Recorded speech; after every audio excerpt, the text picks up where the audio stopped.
राधे राधे दीदी। राधे राधे जी। दीदी मुझे ये बताओ तुम, हाँ जी बोलो। लड़कियां कब टूट जाती है?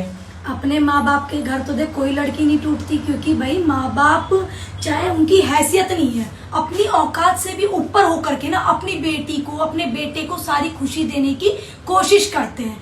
मतलब लड़की छोटी छोटी चीजों में भी एंजॉय करती है अपने माँ बाप के घर, लेकिन जब उसकी शादी होती है ना, वो ससुराल में जाती है तो बहुत सारे ससुराल वाले ऐसे मिल जाते हैं जो लड़की के खिलाफ हो जाते हैं।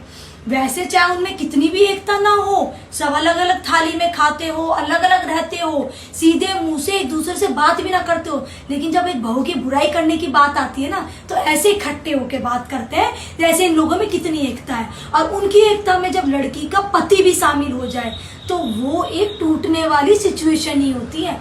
वो लड़की खुद को बहुत अकेला महसूस करती है उस सिचुएशन में कि सब लोग मेरे खिलाफ है, वो सब चलेगा, लेकिन जिसके साथ मैं शादी करके आई हूँ, 7 फेरे लिए हैं भाई, 7 वचन दिए हैं, कहते हैं 7 जन्म तक का रिश्ता हो जाता है पति के साथ, ठीक है। जब तक लड़की उस जन्म में मरेगी जब तक उस पति के साथ ही रहना है, उस ससुराल में रहना है। तो ससुराल वाले चाहे कितने ही खिलाफ क्यों ना हो, अब पति भी खिलाफ हो जाए तो वो मतलब सारी की सारी जिंदगी किसके सहारे पे गुजारेगी।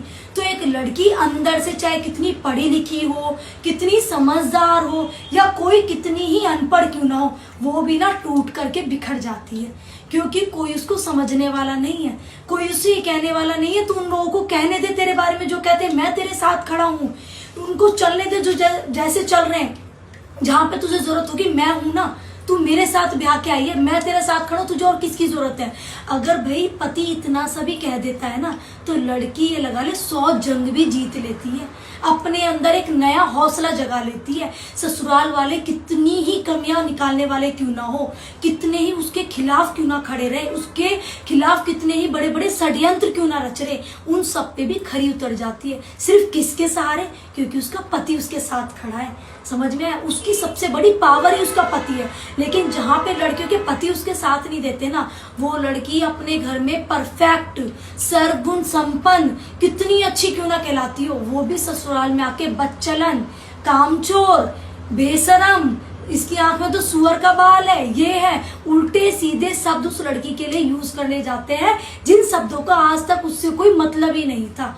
अब ये सोच ले, माँ बाप के घर में कैसी जिंदगी जीती हुई थी वही हो, जो सर्वगुण संपन्न थी, वहां पे भी तो वो एक लाइफ ही जी रही थी, जिंदगी जी रही थी, क्या काम नहीं कर रही थी वो वहां पे। मतलब अपने माँ बाप के साथ खाना भी बनाती होगी, काम भी करती होगी, सब कुछ जैसे रोजमर्रा की जिंदगी में काम होता है सब वैसे ही करती होगी।